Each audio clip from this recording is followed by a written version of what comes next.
Hey, how's it going everyone? Welcome back. Today I have another What's Sold on eBay video for you guys. If this is your first time here, my name is Ben. I'm an online entrepreneur, and here on my YouTube channel, I share all about my reselling business in hopes that it will help you out in yours. Today I'm sharing with you guys 10 different clothing items that I have sold over on my eBay account in the last few weeks in hopes that these kind of clothing items help you know what to look for when you're at the thrift store or yard selling. Maybe you'll run across something like these and know that they're worth some money. Now, as always, this is not everything that I have sold. This is just a good selection of items that I feel like can help you guys out in your own reselling business. And that's why I chose to show you these specific 10. And now with all that being said, let's go ahead and hop right into the video. Here we go.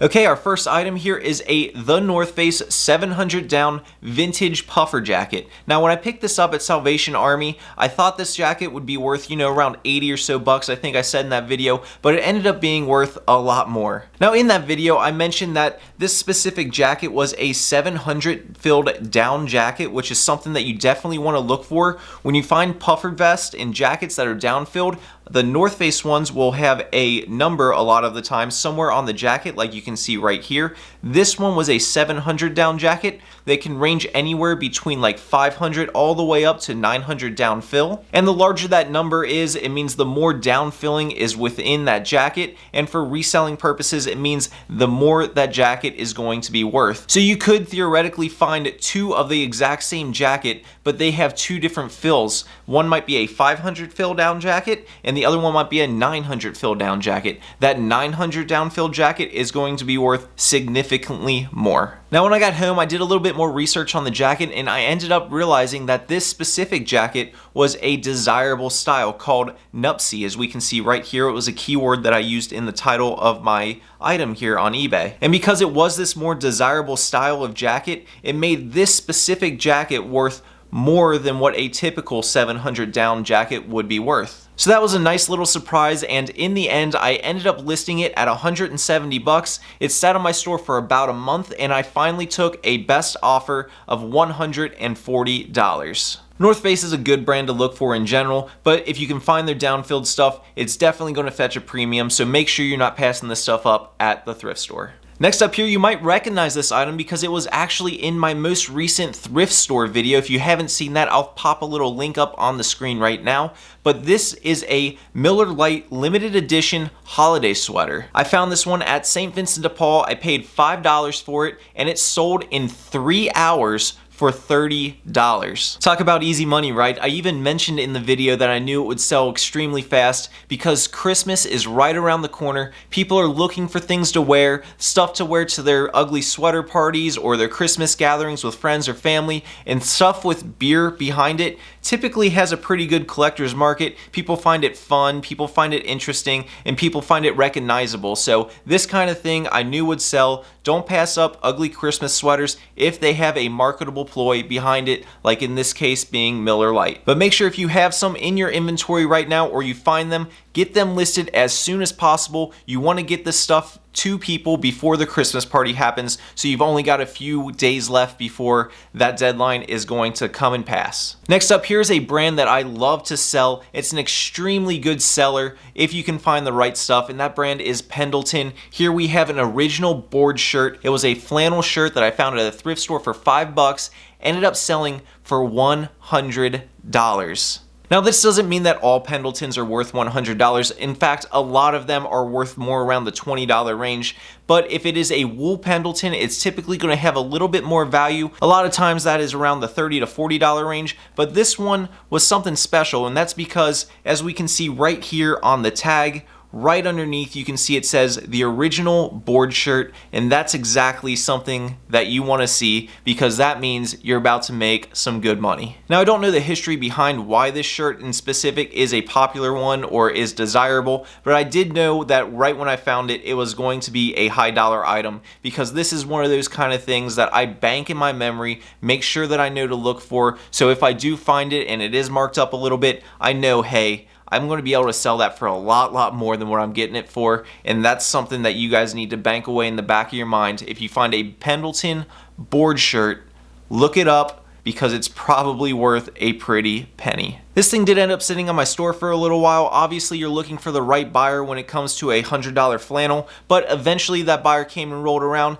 paid full price, didn't even send an offer, and I am extremely happy with that sale. Our next item here, I'm sure is a brand that all of you are familiar with. Adidas. This is a Windbreaker. It's a full zip jacket. Nothing too special about this specific item. It was brand new with tags, but the reason that I included this in here is because I actually picked this up at Ross Dress for Less at their yearly clearance sale, and this thing was an awesome score. Now, if you're not familiar with how Ross does things, well, once or twice a year, they do a giant clearance sale and pretty much liquidate their entire store. All of the old stock gets marked way, way down, and I mean way, way down. I got some clothes there for like 39 cents a piece. This specific one, I think I paid like $1.69 for. I'd have to go back and look, but it was something crazy like that, and that sale happens 2 times a year, and it is definitely worth knowing about. If you call up your local Ross, I'm sure if you ask the employee when their next clearance sale is, they might not be able to give you an exact date, but they'll give you a general time frame as to when to expect that to happen.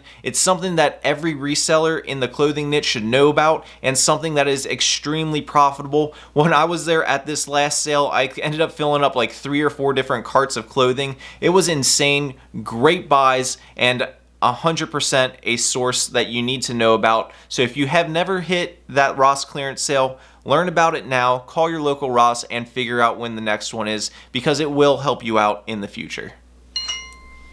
That sound you just heard was me making a sale on Amazon. We just sold Mario.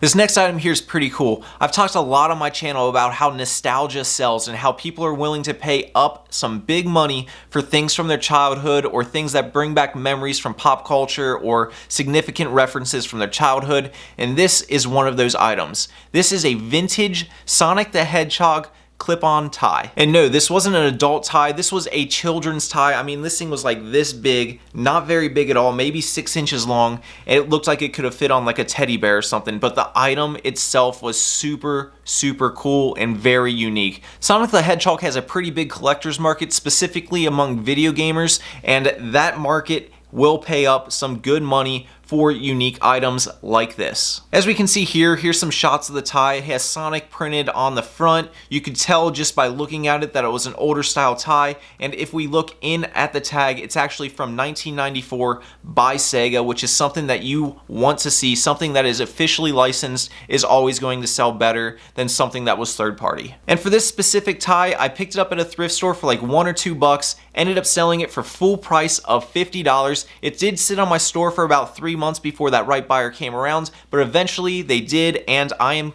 completely satisfied with how this sale went. This was an awesome piece. It's going to look great in someone's collection, and I'm happy that I was able to get it to them for a good price. Here's another piece that made an appearance in a recent vlog. This is that Polo Ralph Lauren sport blazer that I shipped out. This thing was actually sold once before. It got returned to me because it didn't fit the person right. Not a big deal. Returns happen. Everybody deals with them if you are selling stuff online. I just relisted it, and it sold within 2 weeks of me getting it back up for a best offer of $65. I don't do a ton of Polo Ralph Lauren stuff anymore, but this thing had that unique look to it. It had like that patchwork style to it, and it did have that Madras pattern. Thank you for whoever pointed out the name of that pattern for me in that last video. I do appreciate it, and it is banked away in my head now. But things that have that unique look like this one does, I mean, it just stands out. It seems like something that somebody funky would wear, you know, would bring a lot of attention to them. It's just an eye grabber, you know? So I knew it was something that would have some kind of following. That's why I picked it up at the thrift store, and that's why it ended up selling. Here's our next piece. This brand is a gem. This was actually found at a Goodwill, and I paid $7.50 for it, and the reason I'm bringing that up is because this Goodwill is pretty good with their brands. They usually mark up the higher end items at least a little bit, but this item got passed over, looked past because it's an uncommon brand, but the brand is extremely good to find. And that brand is Arcteryx. This was a woman's Atom jacket. It's a lightweight jacket, full zip, had a hood on it, but the brand has an awesome following. This jacket right here even had a few stains, as you can see right here on the sleeve, little discoloration, little marks. Not a big deal because people love the brand because the quality is excellent. This thing, I said I picked it up for $7.50, sold for $120. It only sat on my store for 2 weeks before it sold. This brand is awesome. If you guys are visual learners, here's what the logo looks like. I know it always helps me if I can see what the actual logo looks like because that's what I'm seeing when I'm flipping through racks. If you ever see this logo right here, make sure you look it up. Make sure you pick it up if it's cheap, and make sure you do your research because certain Arcteryx stuff sells for some big money. This next brand is actually pretty common, but it's commonly looked over, and that brand is HOKA. I find them all the time at thrift stores. I found them right after I know other resellers have gone through that same thrift store. I don't know why, but people just always walk right past these and assume there's no value, but they have an amazing following, and people will buy these even used for like 50, 60 bucks. This pair I picked up at Goodwill. I think I paid 10 bucks for it, flipped it for 50 in about a month's time. It's just a good shoe. I mean, people are willing to pay up for quality things, even if they're used. You can see I didn't even clean these up before I listed them. They just still have some dirt stains and stuff around the bottom and stuff. Normally I'd do some kind of wipe down, but I knew these things would just fly off the shelf, so I wasn't too worried about it. I listed them, sold them, great money. Learn HOKA. Earlier in the video I talked about the North Face and how they have some down stuff that is worth some very good money. Well, here's another brand that also has some down stuff, also worth very good money, and that is Patagonia. I'm sure a lot of you guys are aware of it, but Patagonia is another fantastic outdoors brand, and it is something to always pick up if you see it. Here's what the tag looks like for some of you new resellers who are just getting into clothing. If you ever see this, it's probably worth at least looking up and probably worth picking up. This specific vest was a down puffer vest, which makes it more desirable. If you ever see something with goose down filling in it, like I said earlier, it probably has some kind of value behind it. And this specific vest I actually got for free from one of my mom's co-workers. This is from that video where I talked about how you can get free items by simply networking. Letting people know what you do is a powerful tool and can lead to so many different opportunities. You need to learn how to do it, and you need to incorporate it into your business. If you're not, you're missing out. If you want to hear me talk more about that, I have another video. I put it up on the screen right now, or a link to it down in the description. So like I said, this was free and sold for $100. And here is our final item of this video. Item number 10, Cincinnati Bearcats Oscar Robinson jersey. This was a vintage find that I found at actually I don't remember where I got this. Goodwill? I'm gonna say Goodwill. But I know I paid under 10 bucks for this thing. This was a pretty cool piece. It's a local piece. If you guys didn't know, I'm from Cincinnati, so seeing something like this was pretty cool. Overall, jerseys have a great following. There are some very valuable jerseys out there. If you don't know your jerseys, it's definitely worth learning that category. Now, there are a lot of jerseys that aren't worth it. They're like worth 10 bucks or so, but there are some jerseys that go for hundreds or even thousands. But finding jerseys around this price point actually isn't that uncommon. I find probably 5 or 6 different jerseys a year that are worth around 100 bucks or more, and a lot more that are worth under that I still make very good money on. But overall, if you don't know jerseys, make sure you learn them. There's some great value there to be had. And that's going to wrap things up for this video. If you like this style of video, hit that thumbs up button for me and subscribe to my channel for more. Otherwise, leave me a comment down below if you learned something from this video or maybe what your favorite item was. I go through and read all of those comments, so if you have something to tell me, let me know right now. Otherwise, I will talk to you guys later. Keep on treasure hunting. Peace.